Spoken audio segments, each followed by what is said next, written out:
नमस्कार सभी को, मैं नवनीत गौतम आप सभी का स्वागत करता हूं अपने YouTube चैनल जिसका नाम है Navneet Gautam classes of physics. तो आप सभी के विशेष आग्रह पर आप सभी की विपरीत परिस्थितियों में जो पढ़ाई नहीं हो रही है बीएससी की, इन बातों को सभी को ध्यान में रखते हुए बीएससी सेकेंड ईयर के लिए बैच स्टार्ट करने का मैंने ऑनलाइन डिसीजन किया है।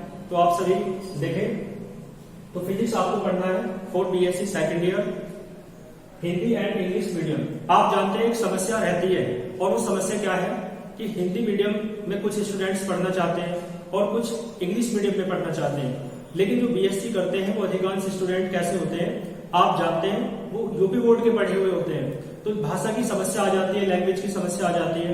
तो ये क्लास जो इंग्लिश मीडियम में, वैसे मैं फोकस दोनों ही मीडियम पे करूंगा, लेकिन आप ये जरूर सोचें कि अधिकांश स्टूडेंट जो हिंदी मीडियम के हों भी और जो first year BSc first year में भी हिंदी मीडियम में पढ़े हों, वो कोशिश करें कि इस बार इंग्लिश मीडियम में पढ़ने की कोशिश करें, ठीक है ना। क्योंकि इंग्लिश के बिना आप समझ सकते हैं, यदि आप एमएससी करते हैं तो भी इंग्लिश के बिना गुजारा तो है नहीं। एमएससी तो कंपलसरी इंग्लिश में होगी आपकी, इसलिए यदि आप फर्स्ट ईयर में भी बीएससी फर्स्ट ईयर में भी हिंदी में पढ़े हैं तो भी इंग्लिश में पढ़ने की कोशिश करें। लेकिन ये हिंदी मीडियम वालों के लिए भी क्लास एप्लीकेबल है। क्यों? क्योंकि जो स्टूडेंट्स इंग्लिश में पढ़ रहे हैं वो अधिकांश कैसे होते हैं, यूपी बोर्ड के होते हैं। तो यदि मैं कोई टॉपिक आपको समझाऊंगा तो वो टॉपिक पहले हिंदी में आपको समझाऊंगा, फिर उसके बाद उसे कन्वर्ट करना आपको सिखाऊंगा कि इंग्लिश में कैसे कन्वर्ट करते हैं, ठीक है ना। तो इतनी ग्रामर आप जानते भी होंगे, ट्वेल्थ क्लास में भी आपने इंग्लिश पढ़ा तो है ही सब्जेक्ट, इसलिए कोई भी समस्या नहीं आएगी। तो मेरा पढ़ाने का तरीका क्या रहेगा, कोई भी टॉपिक यदि मैं आपको पढ़ाऊंगा तो उसे पहले उसकी जो हेडिंग है वो हिंदी इंग्लिश दोनों लैंग्वेज में लिखी जाएगी, और साथ में उसे मैं पहले हिंदी में समझाऊंगा ताकि बीएससी सेकेंड ईयर में जो टॉपिक है और जो बुक मैं स्टार्ट करने वाला हूं उसका अधिकांश पोर्शन जो है ट्वेल्थ क्लास से है। तो हिंदी में एक बार आप समझ जाएंगे तो फिर आप उसे इंग्लिश में कन्वर्ट करना मैं सिखाऊंगा और उसे आप अच्छे से तैयार कर लेंगे, ठीक है ना। तो आप सभी ध्यान दें अच्छे से। तो लिखा हुआ है बीएससी सेकेंड ईयर के लिए फिजिक्स की क्लास जैसे कि स्टार्ट है, दोनों मीडियम वाले स्टूडेंट के लिए है, लेकिन इंग्लिश मीडियम में पढ़ने के लिए मैं आपको सजेस्ट करूंगा, ताकि क्योंकि मैंने बताया आपको इंग्लिश इस बहाने आपकी अच्छी हो जाएगी और एमएससी आप करेंगे और हायर स्टडीज में जहां भी जाएंगे तो इंग्लिश मीडियम में ही आपको पढ़ना पड़ेगा। फिर देखो, आप जानते हैं बीएससी में 3 बुक होती है, फर्स्ट सेकंड और थर्ड। आपको पता है 50-50 नंबर के तीनों के पेपर होते हैं, 50 नंबर का प्रैक्टिकल होता है। थोड़ी इंट्रोडक्शन क्लास है तो थोड़ा मैं आज बताऊंगा और 1-2 टॉपिक आपको पढ़ाऊंगा। तो देखो, बुक सेकंड में स्टार्ट कर रहा हूँ, बुक फर्स्ट यदि मैं स्टार्ट कर दूं तो वो आपकी 12th से सिमिलरिटी नहीं रखती है। वो 12th क्लास में जो आपका सिलेबस था, जो टॉपिक थे, उससे इसकी सिमिलरिटी ज्यादा नहीं है। बुक सेकंड के अधिकांश टॉपिक जो है आपके 12th क्लास से मिलते हैं, इसलिए ये बुक आपको समझनी सबसे आसान है। इसलिए बुक सेकंड सबसे पहले स्टार्ट करेंगे। तो बुक सेकंड है जिसका नाम क्या है, इलेक्ट्रोमैग्नेटिक्स, ठीक है ना, इलेक्ट्रोमैग्नेटिक्स, और इसे हिंदी में क्या कहेंगे, वैद्युत चुंबकी। तो जो हिंदी मीडियम के स्टूडेंट हैं वो भी समझ सकते हैं वैद्युत चुंबकी, यानी इस बुक के अंतर्गत आपको वैद्युत के बारे में पढ़ना है और चुंबकी के बारे में पढ़ना है। तो वैद्युत क्षेत्र वगैरह आपने पढ़े थे 12th में। देखो, पहला चैप्टर, दूसरा चैप्टर, ये सब वैद्युत क्षेत्र के बारे में पढ़े थे। शुरुआत के 3-4 चैप्टर, 4 चैप्टर, और बाद के चैप्टर आप चुंबकी के बारे में पढ़ते हैं। तो 12th क्लास की जो फर्स्ट बुक होती है एनसीईआरटी की, जो इन दिनों चल रहा है, उसमें इलेक्ट्रोमैग्नेटिक्स यानी वैद्युत चुंबकीय आप पढ़ते हैं। तो वही आपको यहाँ पढ़ना है। बस अंतर सिर्फ इतना सा है कि अब थोड़ा क्या हो गया है, विस्तार हो गया है, समझ रहे हो। तो देखो, उसके अंतर्गत बुक सेकंड जो मैं स्टार्ट कर रहा हूँ, तो आप बिल्कुल पूरे मन से एक प्रसन्नता के साथ स्टार्ट करें। देखो, एक बात होती है कि मैं अपना यदि 100% दूं और आप यदि मेहनत ना करें तो मेरा भी मन टूटने लगेगा। इसलिए मेरी आप लोगों से यही अपेक्षा है कि आप क्या करें, जितना मैं आपको पढ़ाऊं उतना अच्छे से तैयार करते रहें, नोट्स बनाते चले, ठीक है। और व्हाट्सएप ग्रुप से आप मेरे जुड़े, वीडियो के डिस्क्रिप्शन में मैं आपको लिंक दूंगा, तो व्हाट्सएप ग्रुप से जुड़े, वहां से आपको नोट्स वगैरह, पीडीएफ वगैरह और जो भी इंफॉर्मेशन है आपके क्लासेस से रिलेटेड वो आपको मिलती रहेंगी। तो मैं ये कहना चाह रहा था कि यदि एक तरफा मेहनत होती है तो मजा नहीं आता है। मजा कब आएगा, आनंद कब आएगा, पढ़ाई अच्छी कब होगी, जब हम दोनों, यानी हम दोनों का मीन्स क्या, टीचर और स्टूडेंट, शिक्षक और विद्यार्थी, दोनों ओर से मेहनत होती है। एक कवि है गाजियाबाद के, उनका नाम है डॉक्टर कुंवर बेचैन। वो एक बात कहते हैं, उन्होंने शिक्षक और विद्यार्थी का रिश्ता तय किया। तो वो बात इस बुक को स्टार्ट करने से पहले मैं आपको इसलिए बताना चाह रहा हूं ताकि आप अच्छे से बिल्कुल पढ़ाई करें, जो मेरी एक्सपेक्टेशन है वो पूरी करें। उन्होंने कहा कि पूरी धरा का भी साथ हो तो और बात है, धरा कहते हैं पृथ्वी को, पूरी धरा का भी साथ हो तो और बात है, मगर तुम्हारा जरा भी साथ हो तो और बात है। इसका आप समझ रहे हैं आप? मुझे कितने सपोर्ट मिलते रहे लेकिन स्टूडेंट्स का सपोर्ट नहीं मिलेगा तो मैं अधूरा हूं, आप खुद समझ सकते हैं। तो सुनना मेरी बात को ध्यान से, पूरी धरा का भी साथ हो तो और बात है, मगर तुम्हारा जरा भी साथ हो तो और बात है। चलने को तो चल रहे हैं एक पांव से भी लोग, मगर दूसरे का भी साथ हो तो और बात है। यात्रा तभी पूरी हो सकती है जब दोनों पैर साथ हैं। एक पैर शिक्षक है तो दूसरा पैर विद्यार्थी है, दोनों का साथ होना जरूरी है। इन्हीं बातों के साथ चैप्टर स्टार्ट करेंगे, लेकिन एक उत्साह का भाव होना चाहिए। मैं दिनकर जी की कुछ पंक्तियां आपको सुनाता हूं। उन्होंने कहा कि सच है विपत्ति जब आती है कायर को ही दहलाती है, धीर नहीं इससे विचलित होते, क्षण एक नहीं धीरज खोते, कांटों में राह बनाते हैं, विघ्नों को गले लगाते हैं। और अगली दो पंक्तियां आप सुनेंगे तो पढ़ने के लिए पूरे मन से तैयार हो जाएंगे। उन्होंने कहा कि मानव जब जोर लगाता है पत्थर पानी बन जाता है। ठीक है, तो आप जोर लगाएंगे कुछ भी हो सकता है, कोई चिंता वाली बात नहीं है। ठीक है, तो आइए देख लेते हैं। मैं बात कर रहा हूं इलेक्ट्रोमैग्नेटिक्स जो बुक है उसे हम स्टार्ट कर रहे हैं, यानी उसे आप क्या कहते हैं, वैद्युत चुंबकी, यानी वैद्युत के बारे में पढ़ेंगे, चुंबकी के बारे में पढ़ेंगे। तो देखो यूनिट फर्स्ट, एक बात मैं और बता दूं आपको, फर्स्ट ईयर में पढ़ चुके हैं तो पता भी है आपको, प्रत्येक बुक जो है 4 यूनिट में डिवाइड होती है। तो यूनिट फर्स्ट देखो, जैसे आप पढ़ते थे 12th क्लास में, 11th क्लास में, तो आप चैप्टर वाइज पढ़ते थे, लेकिन बीएससी में आपको पढ़ाया जाएगा यूनिट वाइज, यानी हम सबसे पहले यूनिट फर्स्ट कंप्लीट करेंगे, उसके चैप्टर्स पर ध्यान नहीं देंगे। ठीक है ना, फिर उसके बाद क्या, यूनिट सेकंड, यूनिट थर्ड और यूनिट फोर्थ, यूनिट वाइज हम पढ़ेंगे। तो यूनिट फर्स्ट सबसे पहले आपको पढ़नी है, जिसका नाम क्या है, इलेक्ट्रोस्टैटिक्स। इसे हिंदी में क्या कहते हैं, वैद्युत स्थितिकी। शुरुआत के जो 2 चैप्टर हैं 12th क्लास में बिल्कुल इसके ही हैं, जिसके अंतर्गत आप वैद्युत स्थितिकी पढ़ चुके हैं। तो मैं एक बार बता देता हूं, वैद्युत स्थितिकी क्या होती है, इलेक्ट्रोस्टैटिक्स क्या होती है, फिजिक्स की ब्रांच होती है, एक शाखा होती है भौतिक विज्ञान की, जिसके अंतर्गत आप वैद्युत के बारे में पढ़ते हैं। किसके बारे में पढ़ते हैं देख लेते हैं। देखो यहाँ पे लिखा हुआ है इलेक्ट्रो। अब देखो क्लास जो है आपकी हिंदी का पूरा सहयोग रहेगा, साथ लेंगे हम, लेकिन मेनली में फोकस क्या है, इंग्लिश के लिए करूंगा। आप हिंदी मीडियम में यदि पढ़े हैं तो भी आप इंग्लिश की ओर चलें, ठीक है ना, लेकिन अपने संस्कारों में, अपनी जो परंपराएं हैं उसमें मातृभाषा को जीवित रखें। लेकिन आधुनिकता की दौड़ में भी तो पिछड़ना नहीं है ना। आप जानते हैं हमारे जितने भी महापुरुष हुए हैं, चाहे स्वामी विवेकानंद हो, है ना, चाहे राजा राम मोहन राय रहे हो, तो ये लोग कैसे हैं, भारतीय परंपराओं के समर्थक थे, लेकिन अंग्रेजी के बड़े विद्वान थे। जब स्वामी विवेकानंद ने अमेरिका में शिकागो में भाषण दिया था तो वहां के अखबारों में, समाचार पत्रों में बात छपी थी कि ये स्वामी विवेकानंद नाम का भारत से आया हुआ लड़का इतनी अच्छी अंग्रेजी बोलता है कि हम भी ऐसे अंग्रेजी नहीं बोलते हैं, इसलिए इंग्लिश का आप ध्यान दें। हमारी मातृभाषा, हमारी राष्ट्रभाषा को सबसे ऊपर रखें, लेकिन अंग्रेजी में भी तो पीछे नहीं हटना, इसे भी तो सीखना है, इसलिए इंग्लिश पर भी फोकस आप करें। ठीक है ना, सम्मान पूरा करें अपनी मातृभाषा का। स्वामी विवेकानंद भी कहते थे कि मेरे लिए सबसे पहले मातृभाषा है, उनके लिए मातृभाषा बंगाल के थे, तो उनके लिए मातृभाषा कौन सी थी, बांग्ला। फिर वो कहते थे सबसे पहले मातृभाषा, उसके बाद राष्ट्रभाषा हिंदी, और सबसे लास्ट में वो अंग्रेजी को रखते थे अंतर्राष्ट्रीय भाषा को। इसी प्रकार आप भी मातृभाषा, हमारी तो मातृभाषा और राष्ट्रभाषा दोनों एक है, हम तो उत्तर प्रदेश के हैं, तो हमारे लिए क्या है, हिंदी मातृभाषा है और हिंदी ही क्या है, हमारी राष्ट्रभाषा है। तो इसलिए हिंदी का सम्मान है, लेकिन अंग्रेजी की ओर आप अंग्रेजी में पढ़ने का प्रयास करेंगे, क्योंकि आधुनिकता की दौड़ में भी नहीं पिछड़ना है। तो देखो मैं फोकस थोड़ा इंग्लिश पे करूंगा, हिंदी में भी बताता रहूंगा आपको। तो मैं कह रहा हूं इलेक्ट्रो, जो इलेक्ट्रोस्टैटिक्स वर्ड है वो 2 से मिलकर बना है, तो वर्ड है इलेक्ट्रो और दूसरा वर्ड है आपका स्टैटिक्स। बात समझ रही है, इलेक्ट्रो का मीन्स क्या होता है, चार्ज, चार्ज कहते हैं आप आवेश को, तो इलेक्ट्रो का मीन्स क्या होता है, चार्ज, और स्टैटिक्स का मतलब होता है रेस्ट पोजीशन। ठीक है ना, थोड़ी थोड़ी इंग्लिश आपको समझ में आएगी पूरी, और फिर आप ढल जाएंगे बिल्कुल उसकी। रेस्ट पोजीशन का क्या अर्थ होता है, शुरुआत में बताता रहूंगा आपको। विराम अवस्था यानी स्थिर अवस्था, यानी जब कोई बॉडी, जब कोई वस्तु रुकी हुई होती है। इसका मतलब है जो इलेक्ट्रोस्टैटिक्स फिजिक्स की ब्रांच है, जो वैद्युत स्थितिकी, भौतिकी या भौतिक विज्ञान की शाखा है, उसके अंतर्गत आप क्या करते हैं, आवेश जब विराम अवस्था में होता है उसका अध्ययन करते हैं। यानी हिंदी में सुन ले एक बार, भौतिक विज्ञान की वह शाखा, भौतिक विज्ञान की वह शाखा लिख लेना, पहली हेडिंग यही है, यूनिट के अंदर भी पहली हेडिंग यही है, यूनिट का नाम भी तो ये है, लेकिन फर्स्ट हेडिंग में आप ये लिखेंगे इलेक्ट्रोस्टैटिक्स यानी वैद्युत स्थितिकी।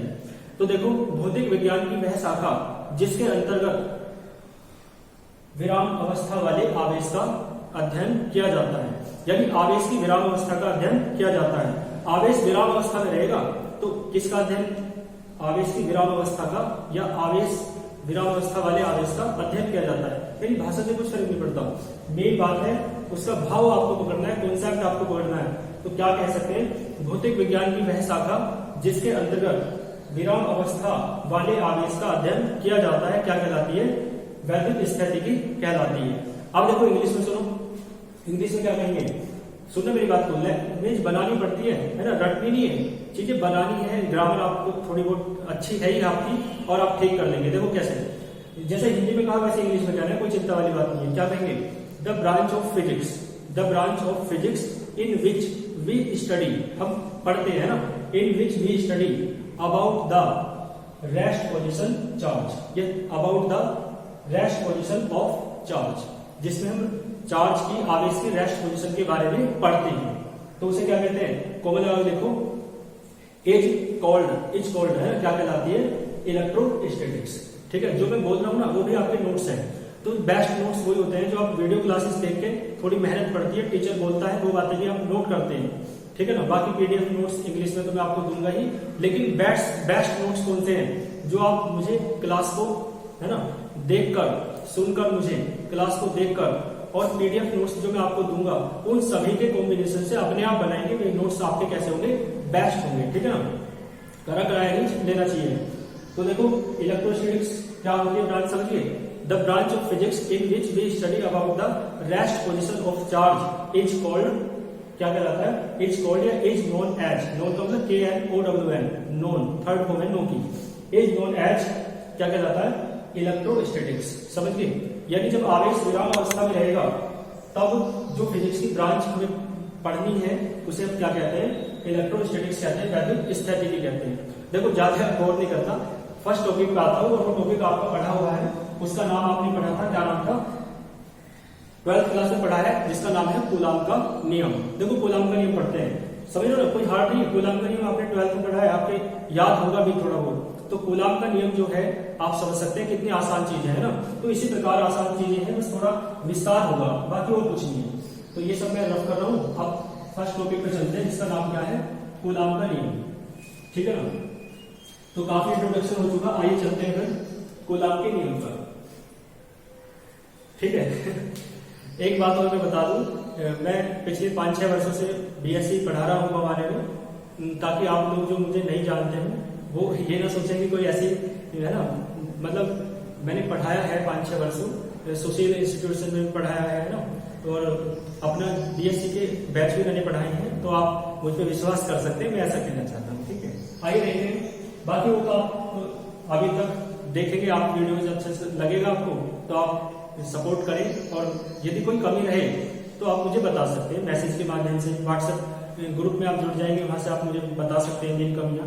देखो मेन बात क्या होती है, मैंने कहीं एक बहुत अच्छी बात पढ़ी थी, और वो बात क्या थी, वो बात ये थी कि यदि आप हमारे कार्य से संतुष्ट हैं तो औरों को बताएं, है ना, और यदि आप हमारे कार्य से संतुष्ट नहीं है तो हमें बताएं।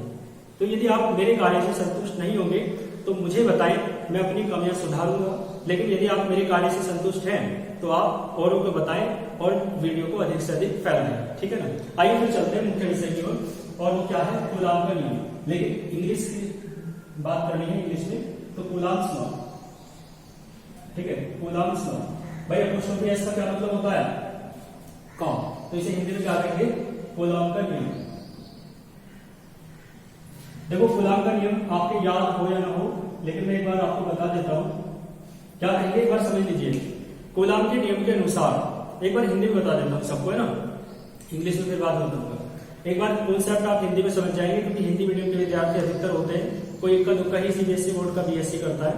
तो देखो कूलाम का नियम क्या होता है, कूलाम एक वैज्ञानिक थे, उन्होंने एक नियम दिया आवेश से संबंधित। और देखो आवेश क्या क्या होते हैं, ये आपको बात मुझे बताने की आवश्यकता हालांकि नहीं होनी चाहिए, क्योंकि आप 12th क्लास में पढ़ के आए हैं, लेकिन आप ध्यान रखें आवेश जो होता है वो दो प्रकार का होता है, एक तो धनावेश होता है, एक ऋणावेश होता है। ठीक है, थोड़ी सी बेसिक बातें बता देता हूं आपको। आवेश दो प्रकार के होते हैं, एक तो धनावेश और एक ऋणावेश।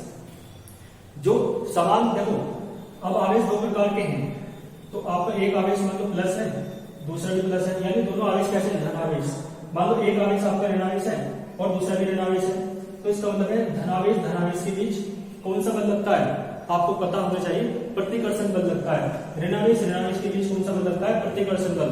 यानी आवेश यदि कैसे हैं, समान आवेश, भाई आवेश यदि कैसे हैं, समान, इसका मतलब देखो इंग्लिश में बता दूं, यदि चार्जेस कैसे हैं, सेम, आवेश को इंग्लिश में क्या कहते हैं, चार्ज। तो यदि आवेश यानी चार्ज कैसे हैं, सेम है, सेम चार्जेस के बीच जो फोर्स लगता है, जो बल लगता है, कौन सा बल है, प्रतिकर्षण बल। ठीक है ना, बल कौन सा है, प्रतिकर्षण बल। इसे आप कहते हैं रिपल्सन फोर्स। ठीक है, रिपल्सन फोर्स। तो आपको देखो दो काम करने पड़ रहे हैं एक तरीके से, एक तो फिजिक्स तो पढ़े रहे हैं, साथ में हिंदी, जो में हिंदी में फिजिक्स जानते हैं आप, उसे इंग्लिश में समझना है, तो लैंग्वेज भी आपको सीखनी है और साथ में फिजिक्स भी आपको सीखनी है। तो मैंने बताया समान, एक बार हिंदी में सुन लीजिए, समान आवेश है, दोनों समान है, ये दोनों भी समान है, यानी समान आवेशों के बीच जो बल लगता है, कौन सा बल होता है, प्रतिकर्षण बल होता है। ठीक है, तो समान आवेशों के बीच कौन सा बल कार्य करता है, प्रतिकर्षण बल। इसे आप इंग्लिश में देखो, सेम चार्जेस के बीच, सेम है ना दोनों चार्जेस, तो सेम चार्जेस के बीच जो फोर्स लगता है, बल को फोर्स कहते हैं, प्रतिकर्षण को रिपल्सन कहते हैं। सेम चार्जेस के बीच जो फोर्स लगता है उसे आप रिपल्सन फोर्स कहते हैं। बात क्लियर है। इसके बाद देखो, यदि विपरीत आवेश हो जाए, यदि विपरीत आवेश हो जाए तो क्या होगा, आइए देख लेते हैं। देखो एक आवेश आपका प्लस हो सकता है और दूसरा आवेश आपका माइनस हो सकता है, यानी ये धनावेश और ये ऋणावेश। इसके बाद देखो, मान लो ये माइनस हो पहला आवेश और दूसरा आवेश प्लस हो, तो इसका मतलब देखो ये विपरीत आवेश है ना, एक प्लस है दूसरा माइनस है, एक माइनस है तो दूसरा प्लस है, तो ये कौन सा आवेश है, विपरीत आवेश। विपरीत आवेशों के बीच कौन सा बल लगता है, बताओ। विपरीत आवेशों के बीच जो बल लगता है, और विपरीत आवेश को आप कहेंगे अपोजिट चार्जेस। ठीक है ना, अपोजिट चार्जेस। तो जो लोग हिंदी में पढ़ भी रहे थे अब तक, वो इंग्लिश में पढ़ेंगे मेरे कहने से, क्योंकि उन्हें कोई समस्या में आने नहीं दूंगा, समझ लो ना, बिल्कुल हिंदी में समझाऊंगा अच्छे से, और फिर इंग्लिश में कैसे कन्वर्ट करते हैं ये भी बताऊंगा। ठीक है ना, तो मुझ पर ट्रस्ट करें और अच्छे से, जो भी लोग इससे लाभान्वित होना चाहते हैं, आप समझ सकते हैं ट्यूशंस वगैरह पढ़ना बहुत मुश्किल है ना, समय ऐसा है व्यापक, एक संकट का समय भारतवर्ष का है, तो आप खुद समझ सकते हैं। तो ये ऑनलाइन शिक्षा के माध्यम से ही आप अपनी तैयारी इस तरीके से करें जिस तरीके से आप ऑफलाइन में भी नहीं करते थे। अब आपके पास समय है, अब आप ट्यूशन जाते थे, इधर जाते थे, उधर जाते थे, टाइम बहुत लगता था, तो आप घर बैठ के पूरे मन से तैयारी करें, और जो भी लोग इसकी जरूरतमंद हैं, जिनको भी आवश्यकता है कि वो पढ़ सकते हैं, आप उन तक इस वीडियो को शेयर करें। ये मेरी फीस होगी, है ना, और बाकी कुछ नहीं चाहिए। चलो, तो देखो, और देखो बहुत दिनों से स्टूडेंट्स कह रहे थे, लेकिन समय का बहुत अभाव था, कम से कम 8-10 घंटे अभी पढ़ाना पड़ता है। उसके बाद आप सभी के लिए मैं प्रयास यदि कर रहा हूँ, तो आप लोग पूरे मन से पढ़ें, बस मैं इतना चाहता हूँ। ठीक है, और जरूरतमंद तक ये वीडियो शेयर करें। आगे देखो, विपरीत आवेश है दोनों, ये भी दोनों क्या है, विपरीत आवेश है। तो विपरीत आवेशों के बीच कौन सा बल लगता है, आपको पता होगा, याद आ गया होगा, आकर्षण बल कार्य करता है।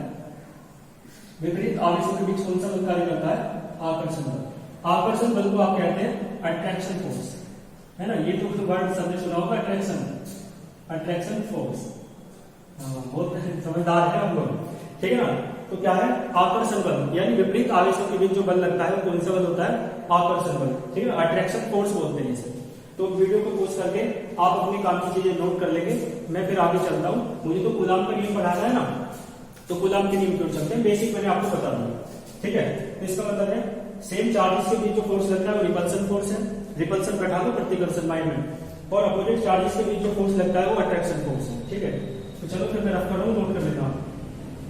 इसके बाद देखो, कूलाम का नियम मुझे आपको पढ़ाना है, सुनना मेरी बात ध्यान से। कूलाम का नियम आपको पढ़ा हुआ है। देखो, मान लो कोई दो आवेश है, बिंदु आवेश कहते थे ना 12th में, इस तरीके से कोई दो बिंदु आवेश है, पहला बिंदु आवेश क्या है, Q1, और दूसरा आवेश मान लो कितना है, Q2। दोनों बिंदु आवेशों के बीच की दूरी कितनी है, स्मॉल r। दोनों बिंदु आवेशों के बीच की दूरी कितनी है, स्मॉल r। बात समझ आ रही है। तो देखो कूलाम ने क्या कहा, कूलाम ने ये कहा इन दोनों आवेशों के बीच, मान लो ये भी प्लस का है और ये भी प्लस का है, तो देखो दोनों के बीच जो बल लगेगा वो प्रतिकर्षण बल होगा या नहीं, रिपल्सन फोर्स। तो इनके बीच कौन सा बल लगेगा, रिपल्सन फोर्स यानी प्रतिकर्षण बल। तो यानी ये वाला इसे दूर करेगा बाहर की तरफ और ये वाला इसे दूर भेजेगा इस तरफ, समझ गए। तो ये बल कहाँ है, बाहर की तरफ लग रहा है, दोनों के बीच की दूरी r है। तो कूलाम ने क्या कहा, देखो कूलाम ने क्या कहा, सबसे पहले तो कूलाम नाम के वैज्ञानिक ने यही कहा कि किन्हीं दो आवेशों के बीच, आवेश चाहे समान हो चाहे विपरीत हो, है ना, ये स्थिति अलग है, लेकिन मेन चीज है क्या है, आवेश होने चाहिए। तो कूलाम ने कहा किन्हीं दो आवेशों के बीच एक वैद्युत स्थैतिक बल कार्य करता है, स्थिर वैद्युत बल। सुना है 10th क्लास में, वो इसमें 12th क्लास में आपने पढ़ा है कि जो मैंने बताया था ना, आकर्षण बल प्रतिकर्षण बल। वैद्युत बल आपका दो प्रकार का होता है, एक होता है आकर्षण बल, एक होता है प्रतिकर्षण बल। तो कूलाम ने क्या बताया कि इन्हीं दो आवेशों के बीच एक वैद्युत बल कार्य करता है ना, किन्हीं दो आवेशों के बीच, यानी केवल ये वैद्युत बल जो लगता है ना आवेशों के बीच लगता है। और आपको पता है यदि आवेश समान है तो प्रतिकर्षण बल लगता है, यदि आवेश विपरीत है तो आकर्षण बल लगता है। इसका मतलब है किन्हीं दो आवेशों के बीच क्या लगता है, एक वैद्युत बल कार्य करता है। ये नियम किसने दिया, कूलाम ने दिया। इस नियम को ही आप क्या कहते हैं, कूलाम का नियम कहते हैं। तो कूलाम ने ये तो बताया ही कि बल लगता है दो आवेशों के बीच, ठीक है ना, वैद्युत बल जिसे आप कहते हैं, लेकिन साथ में उन्होंने ये भी बताया कि ये बल होता कितना है। तो देखो उन्होंने क्या कहा, ये बल जो होता है ना दोनों आवेशों के गुणनफल के क्या होता है, अनुक्रमानुपाती होता है, ठीक है ना, अनुक्रमानुपाती। और साथ में उन्होंने ये बताया ये जो बल है ये दोनों आवेशों के बीच की दूरी के वर्ग के व्युत्क्रमानुपाती होता है, समझ गए। तो देखो ये जो दो इक्वेशन बनी है इन्हें मिला देंगे, लेकिन एक बार थोड़ा इंग्लिश में सुन लीजिए, हिंदी में मैंने बता दिया, आइए देख लेते हैं। देखो ये जो बिंदु आवेश है इसे आप कहते हैं पॉइंट चार्ज। तो फर्स्ट पॉइंट चार्ज है Q1, सेकंड पॉइंट चार्ज है Q2। तो डिस्टेंस जो है दोनों पॉइंट चार्जेस के बीच की वो कितनी है आपकी स्मॉल r। तो जो फोर्स लगेगा ना अकॉर्डिंग टू कूलाम, ये फोर्स जो है ये क्या हो जाएगा, डायरेक्टली प्रोपोर्शनल, ठीक है ना। ये जो होता है अनुक्रमानुपाती को आप क्या कहते हैं, डायरेक्टली प्रोपोर्शनल, डायरेक्टली प्रोपोर्शनल। बात समझ में आई है। तो डायरेक्टली प्रोपोर्शनल है, और ये जो व्युत्क्रमानुपाती होता है इसे आप बोलते हैं इनवर्सली प्रोपोर्शनल, ठीक है ना, इनवर्सली प्रोपोर्शनल। बात समझ में आई। तो इसका मतलब क्या है, ये दोनों इक्वेशंस आप याद रखें और इसी के अनुसार एक बार मैं हिंदी में स्टेटमेंट बता देता हूँ, कूलाम के नियम का कथन क्या है एक बार हिंदी में बता देता हूँ, तो इसे इंग्लिश में कन्वर्ट करेंगे इन दोनों समीकरणों के अनुसार। तो देखो क्या कहते हैं, क्या कहेंगे, कूलाम के नियम के अनुसार वैद्युत बल है ना, किन्हीं दो बिंदु आवेशों के बीच लगने वाला वैद्युत बल उन दोनों आवेशों के गुणनफल के अनुक्रमानुपाती तथा उन दोनों आवेशों के बीच की दूरी के वर्ग के व्युत्क्रमानुपाती नियम है। तो इसे देखो इंग्लिश में कन्वर्ट करेंगे, ठीक है। तो देखो शुरुआत में तो वही बात मैंने कही, अकॉर्डिंग यानी कूलाम के नियम के अनुसार किन्हीं दो आवेशों के बीच एक वैद्युत बल कार्य करता है। तो इसे क्या कहेंगे इंग्लिश में, according to Coulomb there works a electrostatic force. भाई वैद्युत बल को क्या कहते हैं इंग्लिश में, इलेक्ट्रोस्टैटिक फोर्स, ठीक है ना। तो according to Coulomb there works a electrostatic force between two charges, है ना, दो चार्जेस के बीच। देखो ध्यान देने की आपको जरूरत नहीं है, केवल समझना है। नोट्स इंग्लिश में आप है ना नोट ना करें या कर भी रहे हैं तो अच्छी बात है, बाकी नहीं तो पीडीएफ नोट्स में आपको दे दूंगा, ठीक है ना। इंग्लिश में आप ज्यादा बस समझे चीजों को, बाकी वीडियो देखते हुए आप नोट बाइंडर लेके बैठे हैं ना, नोट करते रहे जो काम की बातें लगे। तो देखो मैंने क्या कहा, according to Coulomb there works a electrostatic force, ठीक है ना, देयर वर्क्स एन आएगा बल्कि, है ना, इलेक्ट्रो आ रहा है ना, there works an electrostatic force between two charges. अब देखो दिस फोर्स, इस बल का जो परिमाण है कितना होता है, मैं यहां से लिख रहा हूं इस बल का परिमाण, यानी द मैग्नीट्यूड, परिमाण को कहते हैं magnitude, the magnitude of this force, ठीक है। The magnitude of this force, इस बल का जो परिमाण है वो कैसा होता है, अनुक्रमानुपाती होता है। इसका मतलब is directly proportional, indirectly proportional,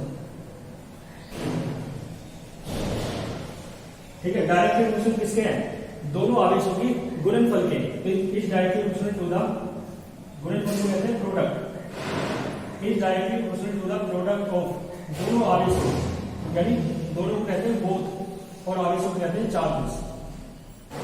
बात समझ गई? तो the magnitude of this force is directly proportional to the both charges and, ठीक है, इसके तो अनुपाती है और इसके क्या है, व्युत्क्रमानुपाती, तो and is inversely proportional,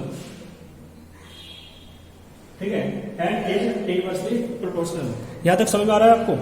and is inversely proportional to the, बताओ ये क्या है, दोनों आवेशों के बीच की दूरी, यानी टू द स्क्वायर ऑफ, भाई स्क्वायर है किसका, स्क्वायर किसका है, डिस्टेंस का, बीच की दूरी का, डिस्टेंस बिटवीन, है ना, बिटवीन पूरा लिख लेना, बिटवीन, ठीक है ना, is inversely proportional to the square of distance between, दोनों आवेशों के बीच की दूरी, बिटवीन बोथ चार्जेस, ठीक है। तो इसका मतलब है इस बल का जो परिमाण है दोनों आवेशों के गुणनफल के अनुक्रमानुपाती तथा दोनों आवेशों के बीच की दूरी के व्युत्क्रमानुपाती होता है। इसको इंग्लिश में किस प्रकार लिखा है, the magnitude of this force is directly proportional to the product, माने गुणनफल ऑफ बोथ चार्जेस, दोनों आवेशों का गुणनफल के अनुक्रमानुपाती होता है। And is inversely proportional to the square of distance, और दोनों आवेशों की बीच की दूरी के कैसा होता है, इनवर्सली प्रोपोर्शनल, है ना, बिटवीन बोथ चार्जेस, यानी जो डिस्टेंस होती है दोनों चार्जेस के बीच की, उसके कैसा है, इनवर्सली प्रोपोर्शनल, यानी क्या है, व्युत्क्रमानुपाती है, ठीक है। तो ये देखते हैं, लैंग्वेज लिखनी है और फिर ये दोनों समीकरण लिखनी है। तो ये समीकरण 1 है और ये समीकरण 2 है। तो देखो फिर क्या करेंगे, समीकरण 1 में समीकरण 2 को मिला देंगे।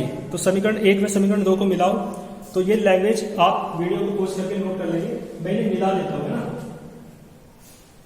देखो समीकरण 1 में 2 को मिलाओ, मैंने ये तो मुझे बताई दिया आपको होता है ऐसे ऐसे, तो इन्हें मिलाओगे तो देखो यहां से दिख रहा होगा आपको, तो मैं यहां से कर देता हूं ना। तो देखो F समानुपाती है Q1 Q2, F समानुपाती क्या है, मतलब समीकरण 1 में 2 को मिलाने पर तो क्या लिखूंगा, ऑन कंबाइनिंग, है ना, बोथ इक्वेशंस, दोनों समीकरणों को मिलाने का। तो क्या करेंगे भाई, जो अंश में है वो अंश में रहेगा, जो हर में है वो हर में रहेगा। तो देखो Q1 Q2 क्या है, न्यूमिनेटर में है और आर स्क्वायर डिनोमिनेटर में है। न्यूमिनेटर माने अंश, डिनोमिनेटर माने हर। तो देखो क्या आ जाएगा, समानुपाती को हटाओगे नियतांक आ जाता है, मान लो कितना, मान लो k, Q1 Q2 एक कांस्टेंट आ गया k, और प्रयोगों के द्वारा एक्सपेरिमेंटली ये कितना होता है k का मान आपको पता है, 12th क्लास में आपने पढ़ा है, क्या होता है 1/4 पाई एप्सिलॉन नॉट। ये एप्सिलॉन नॉट होता है ना, जिसे निर्वात वायु की वैद्युतशीलता कहते हैं। तो यहाँ पे k का मान कितना आ जाएगा, F बराबर आ जाएगा आपका 1, k का मान रख दो 1/4 pi epsilon not Q1 Q2 upon r square, ठीक है जी। तो ये जो आपका सूत्र आया है, ये किसका सूत्र है, ये किसका सूत्र है, आपका कूलाम के नियम का सूत्र है। तो कूलाम के नियम का सूत्र आपने यहां तक करा, इसके बाद मैं इधर से रफ कर देता हूं, ठीक है जी। तो यहां से बताना पड़ेगा आपको कि एप्सिलॉन नॉट क्या होता है। तो मैं वेयर करके बता दूं, आप जानते हो एप्सिलॉन नॉट क्या होता है, निर्वात वायु की वैद्युतशीलता। तो वैद्युतशीलता को इंग्लिश में कहते हैं परमिटिविटी, ठीक है ना, परमिटिविटी ऑफ निर्वात को कहते हैं फ्री स्पेस, और वायु को क्या कहते हैं, एयर। तो इसे क्या कहेंगे, परमिटिविटी ऑफ फ्री स्पेस और एयर। इसका मान भी आपको पता होगा, क्या होता है 8.85 गुणा 10⁻⁻12, ठीक है ना, कूलाम स्क्वायर प्रति न्यूटन मीटर स्क्वायर। ये भी आपको पता होगा, है ना, मात्रक होता है एप्सिलॉन नॉट का। तो ये क्या है, निर्वात वायु की वैद्युतशीलता, इसे कहते हैं परमिटिविटी ऑफ फ्री स्पेस और एयर। इसका मान भी आपको पता है, देखो यदि आप 1/4 पाई एप्सिलॉन नॉट का मान निकालते हो तो कितना आता है, 9 गुणा 10⁹। इसका मात्रक होता है न्यूटन मीटर स्क्वायर प्रति कूलाम स्क्वायर। तो देखिए इसका मान रखोगे तो F का एक सूत्र आ जाएगा, इसकी जगह रखो 9 गुणा 10⁹ Q1 Q2 upon r square, ठीक है ना। ये क्या है, कूलाम के नियम के दोनों एक्सप्रेशन है ना। तो आप ये क्या है, कूलाम का नियम आपका कंप्लीट हुआ, कोई प्रॉब्लम आपको नहीं होगी। यहाँ पे एप्सिलॉन नॉट का मान रखोगे, पाई का मान रखोगे और इसकी कैलकुलेशन करोगे तो कितना आएगा, 9 गुणा 10⁹ 9 × 10⁹ 9। देखो ये यूनिट कहां से आई भाई, इसकी यूनिट निकालनी ना, आपको मात्रक निकालना है। तो क्या आ जाएगा भाई, इसका मात्रक एफ, इसका मान निकालना पड़ेगा पहले, F R square upon Q1 Q2। तो एफ का मान क्या है, एफ का मान क्या है न्यूटन, ये आर स्क्वायर यानी दूरी का स्क्वायर मीटर स्क्वायर और अपॉन ये कूलाम स्क्वायर हो जाएगा, तो कूलाम स्क्वायर। तो इसका मात्रक क्या है न्यूटन मीटर स्क्वायर प्रति कूलाम स्क्वायर। इसी सूत्र से आप एप्सिलॉन नॉट का मात्रक निकाल सकते हो, एप्सिलॉन नॉट को इधर ले जाओ, एफ को नीचे ले जाओ, तो देखो कूलाम स्क्वायर प्रति न्यूटन मीटर स्क्वायर, तो यहाँ से इसका मात्रक आएगा, समझिए ना। तो ये क्या पढ़ाया मैंने आज की क्लास में आपको, कूलाम का नियम पढ़ाया। कूलाम के नियम बहुत बेसिक टॉपिक था, ठीक है, इंटरेस्टिंग भी कर लेंगे, ठीक है, तैयार। और फिर नेक्स्ट क्लास में नेक्स्ट टॉपिक के साथ मिलेंगे। आप पूरे उत्साह के साथ बंधे रहिए, मतलब पढ़ाई से बंधे रहिए और पूरे मन से काम करें, बिल्कुल।